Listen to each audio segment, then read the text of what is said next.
आज आपण आलेलो आहे शेंदूरजना शिवारामध्ये शेलू बाजार. तर आपल्या समोरचे आहेत शेतकरी, तर ऑलरेडी शिक्षक पण आहेत, रिटायर्ड मुख्याध्यापक. तर त्यांनी या पिकावर मल्टीप्लायरचा वापर केलेला आहे. तर जरा त्यांच्याकडून आपण माहिती जाणून घेऊ. तर नमस्कार. नमस्कार. काय आपलं नाव? मी रामदास नागराव भगत. बरं बरं. गाव कोणतं आहे? गाव हे नांदखेड आहे, शेंदूरजना शिवार येथे. बरं बरं. आणि आपल्या ह्या ज्या पिकावर आहे तुम्ही कशाचा वापर केला? मी या पिकावर मला निलकंठ साहेबांनी सांगितल्याप्रमाणे मी मल्टीप्लायरचा उपयोग केलेला आहे.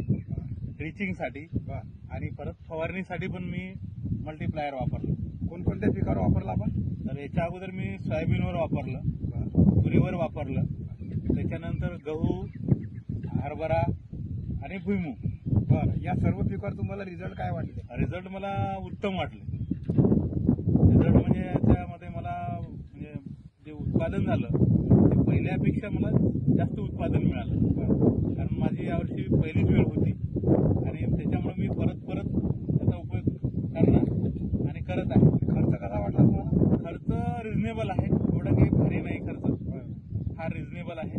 कारण बाकीच्या रासायनिक खतापेक्षा आपण या खताचा जर वापर केला तर आपल्या जमिनीची प्रोटेस उतारते आणि आपलं उत्पादन ते वाढवते आणि आपला जो खर्च आहे तो कमी होतो. म्हणजे आपल्या आपण समाधानी आहात? बिलकुल, मी खूप समाधानी आहे. इतर शेतकऱ्यांना काय संदेश द्या? इतर शेतकऱ्यांना मी हे सांगेन की तुम्ही रासायनिक खतापेक्षा या मल्टीप्लायर खताचा, ऑर्गॅनिक खताचा जर वापर केला तर तुमचा खर्चही कमी होईल, तुम्हाला उत्पादन 1.5 पटीनं डबलनं उत्पादनात वाढही होईल.